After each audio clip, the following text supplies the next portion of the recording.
आप बुक्स लिखते हैं जो कि इतनी अच्छी बात है। बुक्स लिखना, आप किसी को नॉलेज देते हैं, किसी को इन्फॉर्मेशन देते हैं, तो ये लिखने का तरीका ऑब्वियसली कोई किसी से सीख कर नहीं आता, पर राइटिंग करना कब से मतलब शौक था, किस तरह से इस फील्ड में आए? सबसे पहले मैं आपका और आपके इदारे का बहुत शुक्रगुजार हूँ और मुझे बहुत ऑनर फील हो रहा है कि आपने मुझे अजीम कहा। बाकी सिंधी तो मैं आपकी नहीं समझ सका और इसके अलावा जब मैं वेटिंग में मैं बैठा हुआ था तो आपके दो लफ्ज़ मुझे समझ में आ रहे थे सिंधी की, अदा और अदी, यानी जो मैं समझा बहन और भाई। हाँ जी। तो मुझे आप मतलब ये बहन और भाई का रिश्ता बहुत पसंद है और मैं आपकी गुफ्तगू से बड़ा मुतासर हुआ। आपकी गुफ्तगू में बड़ा फ्लो है माशाल्लाह। Thank you so much. फिल बदी बोलना बड़ी बात है, मैं समझता हूँ। अब आते हैं बुक की तरफ। मैं 1986 से मतलब लिख रहा हूँ और सबसे पहले मैंने क्रिकेट का एक मैगजीन आता था अखबार वतन के नाम से, उसमें मैंने एक मशहूर सिलसिला शुरू किया था मुख्तलिफ शख्सियात से 100 सवाल करने का। मतलब कोई भी सेलिब्रिटी होती थी हमारे सामने, उनसे हम 100 सवाल पूछते थे बहुत लाइट अंदाज में। बाद में वो सिलसिला एक डाइजेस्ट ने भी कॉपी किया। हाँ जी। तो 1986 में मैंने अखबार वतन से स्टार्ट लिया था। क्रिकेट का शौक़ मुझे बचपन से ही था। मेरे भाई आसिफ इफ्तार उस्मानी को भी शौक़ था और मुझे भी शौक़ था। हाँ जी। तो PIA अंडर 19 भी मैं खेला हूँ। उसके बाद मैं क्रिकेट अपनी जारी ना रख सका तो क्रिकेट से मैंने अपना ताल्लुक़ बरकरार रखने के लिए क्रिकेटर मैगज़ीन में और अखबार वतन में लिखना शुरू कर दिया। ज़बरदस्त। तो मैं कोई तकरीबन 25 साल से लिख रहा हूँ। ज़बरदस्त। मतलब 25 साल से आपने बुक्स को। अच्छा, ये बुक्स का जो प्रोफेशन है आपका, क्रिकेट में तो आपको शौक था, तो कभी आपने ये क्यों नहीं सोचा कि आप क्रिकेट की फील्ड में ही चले जाएं, आप क्रिकेटर बन जाएं? इस तरह का क्यों नहीं कभी किया? क्रिकेटर में बन नहीं सका असल में। अब मुझे मेरे पैर में चोट लग गई थी जब मैं PIA अंडर 19 का ट्रायल दे रहा था, तो मेरी एड़ी में सिकंदर बख्श साहब की गेंद लग गई थी। इस वजह से मैं क्रिकेट में ज़्यादा ऊपर नहीं आ सका, मगर क्योंकि क्रिकेट से मुझे जुनून की हद तक लगाव था। हाँ जी। और मेरी बड़ी मोहब्बत थी क्रिकेट के साथ। आजकल तो नहीं है, जैसे हालात हो गए, ये माजी की बात मैं आपको बता रहा हूँ। तो फिर मैंने क्रिकेट से अपना ताल्लुक़ बरकरार रखने के लिए, अपनी मोहब्बत कंटिन्यू करने के लिए, और क्रिकेटर से मेरी दोस्ती भी है। पाकिस्तान के कई क्रिकेटर मेरे ज़ाती दोस्त हैं जो आज भी मेरे घर पर आते हैं माशाल्लाह। जी। और वो बड़े नामवर हैं। इसके बावजूद भी आज वो मतलब वैसे ही मिलते हैं और मेरी उनसे दोस्ती वैसे ही है, मतलब जर्नलिस्ट के हवाले से भी और जब मैं खुद खेलता था उस हवाले से भी। जी। तो क्रिकेट से मैंने अपना ताल्लुक़ बरकरार रखने के लिए, और जब पाकिस्तान में वर्ल्ड कप हुआ था तो उस मौके मैंने एक किताब प्रिंट की थी अंग्रेज़ी ज़बान में, वर्ल्ड कप इन फोकस के नाम से, जी, जिसे बैनुल-अक़वामी शोहरत हासिल हुई थी और कहने वाले कहते हैं कि बड़ी मारकतुल आरा किताब थी वो। उसके बाद फिर मैंने नौजवान नस्ल को के मतलब उन दिनों इतने चैनल्स नहीं थे स्पोर्ट्स वगैरह के या जनरल चैनल नहीं थे। हाँ जी।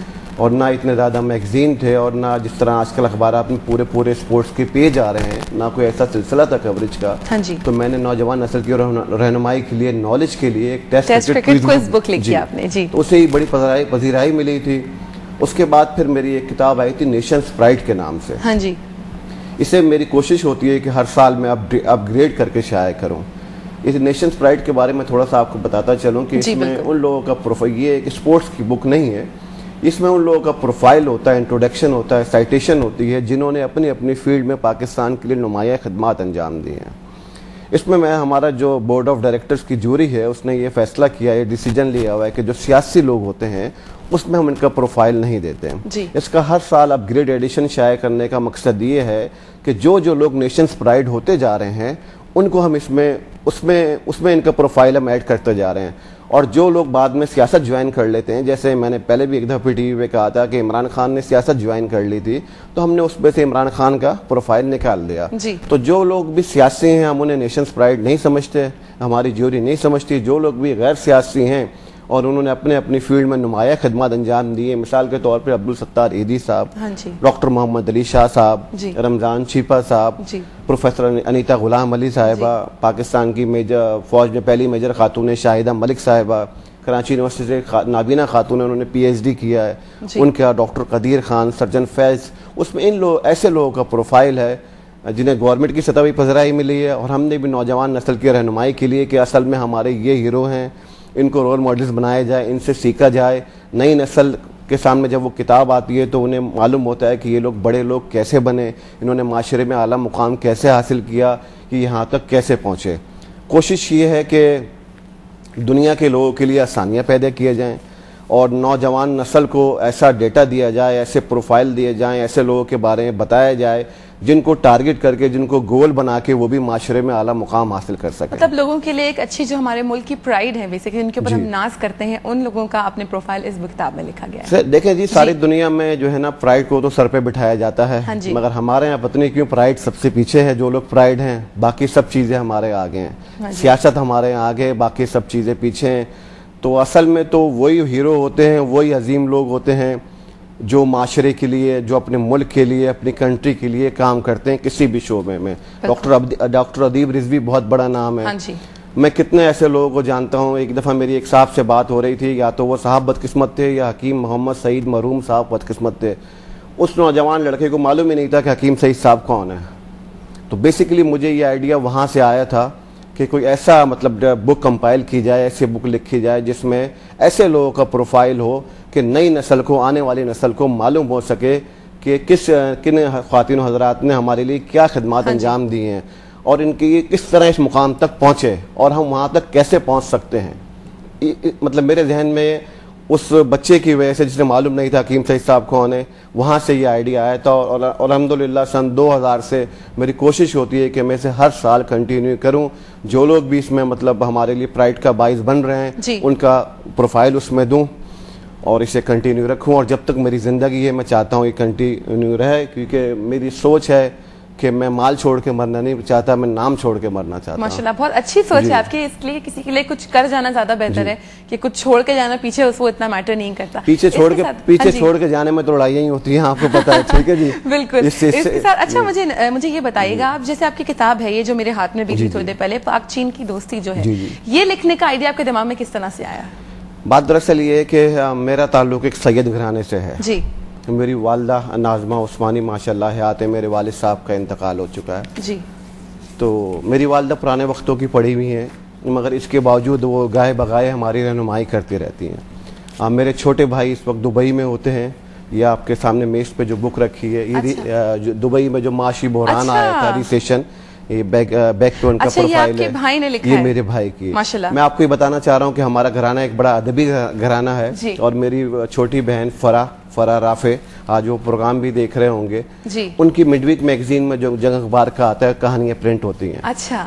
और मेरे अंकल हैं जाहिद बुखारी साहब, जो फाइनेंशियल डेली जो इंग्लिश का न्यूज़पेपर है उसमें एग्जीक्यूटिव एडिटर हैं। उनको भी मुझे मतलब मैं ये बताना चाह रहा हूँ कि हमारा मतलब घराना जो है एक अदबी घराना है और बचपन से ही हमें एक पढ़ा लिखा माहौल मिला है जी। और जिस दिन से मैंने होश संभाला है, जिन दिनों न्यूज़पेपर की तातील होती है, बस उन दिनों न्यूज़पेपर हमारे यहाँ नहीं आता, अदरवाइज हमारे यहाँ न्यूज़पेपर आता है। ये तो बहुत अच्छी बात है। मैं समझती हूँ न्यूज़पेपर और बुक्स पढ़ना, जैसे मैंने शुरू में भी कहा कि books are your true friends. बिल्कुल ठीक। आपको बुक्स ही आपको सबसे अच्छे फ्रेंड्स होते हैं, तो उससे आपने माशाल्लाह इतना कुछ सीखा। वापस चलते हैं किताब की तरफ कि चीन पाक चीन की दोस्ती, ये इसके ऊपर के 60 साल इनको हो गए, तो उसके बारे में अपनी किताब लिखी। ये आइडिया आपके जहन में किस तरह से आया कि आपको इसके ऊपर कुछ लिखना चाहिए? कि आपने क्रिकेट के ऊपर लिखा हो कि आपको जुनून था, आपको बुक्स रखने का शौक था, लिखने का, पढ़ने का शौक था, लेकिन ये बुक किस तरह से लिखी गई? दिसंबर 2010 में चाइनीज वजीर आजम पाकिस्तान आए थे। हाँ जी। अगर आपको याद हो या उन दिनों के अखबारात आपने पढ़े हों, और अभी रिसेंटली चाइना के नायब वजीर आजम भी पाकिस्तान आए थे। तो अखबार में जब से मैंने शोर की मंजिलें तय की हैं, चाइना के हवाले से मैंने यही पढ़ा है कि हमारी जो चाइना से दोस्ती है वो समंदर से ज़्यादा गहरी है, शहद से ज़्यादा मीठी है, पहाड़ों से ज़्यादा ऊंची है जी। चौथी मैंने कोई बात अखबार में नहीं पढ़ी, बल्कि मैंने पाकिस्तानियों से यही हमेशा सुना है, और मेरा बड़ा स्पेन से झगड़ा भी होता है कि जी हम अमेरिका हमारा दोस्त है, चाइना हमारा दोस्त नहीं है। जब मैं इस किताब की तैयारी कर रहा था तो मेरे अपने अंकल ने कहा कि यार जी अमेरिका हमारा दोस्त है जी।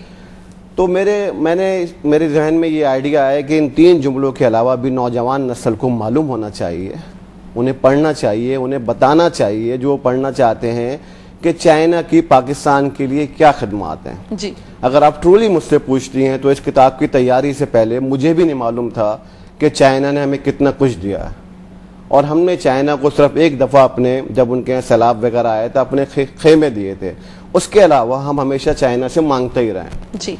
चाइना ने हमारे यहाँ हर हवाले से काम किया है, और अभी रिसेंटली पाकिस्तान के एक साबिक वजीर आजम ने स्टेटमेंट भी दिया है, पत्नी सियासी बात करनी चाहिए मुझे नहीं करनी चाहिए, कि चाइना को इतना परेशान ना किया जाए कि चाइना हमारी दोस्ती खत्म कर दे। हाँ जी। तो मैं ये चाह रहा था कि नौजवान नस्ल को मालूम हो कि चाइना से हमारी 1950 में दोस्ती हुई थी, सन 2010 में चाइना को, हमारी दोस्ती को 60 साल हो गए। 2011 को दोनों गवर्नमेंट जो है फ्रेंडशिप ईयर करार दे रही हैं।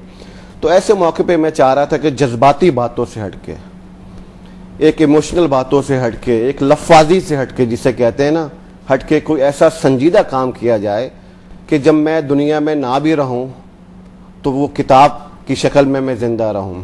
इसके अलावा मैं आपको बताता चलूं कि आज से 3 दहाइयां पहले चाइना के मौजू पे किताब आई है, यानी आज से 30 साल पहले इस मौजू पे किताब आई है। वो 30 साल पुरानी किताबें हैं। इस किताब की तैयारी में मैंने तमाम मशहूर जो आपके पब्लिशर हैं वहाँ के विजिट किए। मैं उर्दू बाज़ार गया, कराची में एक इंटरनेशनल अफेयर्स की लाइब्रेरी है, सिर्फ मुझे वहाँ से चंद डॉक्यूमेंट्स मिले, और वो भी ऐसी थी कि जो पाकिस्तान और चाइना के जो वजीर आजम थे उन्होंने जो तकरीरें की थी, हाँ जी, उन्हें मुरतब किया गया था। मतलब कोई ऐसी चीज़ नहीं थी कि जो नौजवान नस्ल को बताया जाए कि शहद से मीठी कैसी है, समंदर से गहरी कैसी है, पहाड़ों से ऊंची कैसी है। तो 30 साल पहले जो किताबें आई हैं वो भी इंग्लिश में आई हैं, नंबर 1। नंबर 2 ये कि हमारी कौम को तो उर्दू से ही नहीं आती, तो इंग्लिश कहाँ से पढ़ेगी। तो इसको उर्दू में पेश करने का मकसद ये है कि, और इसे मैंने बहुत आसान अल्फाज में पेश किया है कि इसे एक छोटा बच्चा भी समझ जाए कि हमारा पाकिस्तान का दोस्त चाइना है या पाकिस्तान का दोस्त अमेरिका है। दोस्ती में चाइना क्या हमें दे रहा है, हम चाइना को क्या दे रहे हैं। तो इसको हम इस महीने लॉन्च करना भी चाहते हैं, और हमारी टीम के कुछ मेंबरान इस्लामाबाद गए हुए हैं टाइम लेने के लिए, जो भी हमारे चीफ गेस्ट होंगे उनसे, और हमारा इरादा है कि हम उनका इस्तकबाल, मतलब कराची एयरपोर्ट से लेकर और शारा फैसल तक हम पाकिस्तान और चाइना के फ्लैग लगाएंगे, और दीवार चीन की तर्ज पे हम केक बनवा के उसे काटेंगे। और जिन लोगों ने इस दोस्ती के लिए, मरहूम शहीद जुल्फ़िकार अली भुट्टो साहब ने इस दोस्ती की दाग बेल डाली थी, जैसे कायम अली शाह साहब का बयान मैसेज आपने इसमें पढ़ा होगा, तो उन लोगों को अवार्ड्स दिए जाएंगे जिन्होंने इस दोस्ती को, मतलब जिनके खून से दोस्ती साची गई है। तो हमारी जो ज्यूरी है, हमारी पूरी एक टीम है, हमारा एक पूरा इदारा है, वो इन दोनों इस पे काम कर रही है कि वो कौन से लोग हैं दोनों ममालिक के जिन्होंने जो है इन दोस्ती को मजबूत बनाने में, अहम बनाने में किरदार अदा किया है। उनको हम अवार्ड्स देंगे। हमने टाइटल पे अपने अवार्ड्स का भी लोगो दिया, नीचे हमने लोगो दिया इसका। हाँ, इस पे हमारी तैयारी बहुत जोर से जारी है, और मेरा ख्याल है कि नई नस्ल के लिए किताब जो है, मेरी किताब है, मैं आपसे इसलिए नहीं कह रहा, नई नस्ल की किताब के लिए, नई नस्ल के लिए किताब एक रहनुमा और ये मालूमात का एक ख़जाना शामिल होगी, क्योंकि बिल्कुल अपडेट किताब है। 30 साल पहले जो किताबें आई थी वो भी कोई ऐसी म्यारी नहीं थी, उनकी ज़बान भी मुख्तलिफ थी। और सबसे बड़ी बात जो चाइनीज़ की खूबी है, मैंने उर्दू में लिखने का मकसद ये भी है कि चाइनीज़ जहाँ भी जाते हैं, चाइना जहाँ भी जाता है, वो अपनी ज़बान बोलते हैं। हम पाकिस्तानियों कॉम्प्लेक्स से बिला वजह हम इंग्लिश बोलते हैं। जी बिल्कुल, इस बात को कंटिन्यू करेंगे, लेकिन एक छोटी सी ब्रेक के बाद व्यूअर्स असां वटि था नंढो ब्रेक। तव्हां बि असांखे कॉल करे सघो था, कुछ क्वेश्चंस भी करे सघो था असांजे जेका गेस्ट आहिनि उन सां गॾु। त हाणे वठो नंढो break, but stay glued to the TV.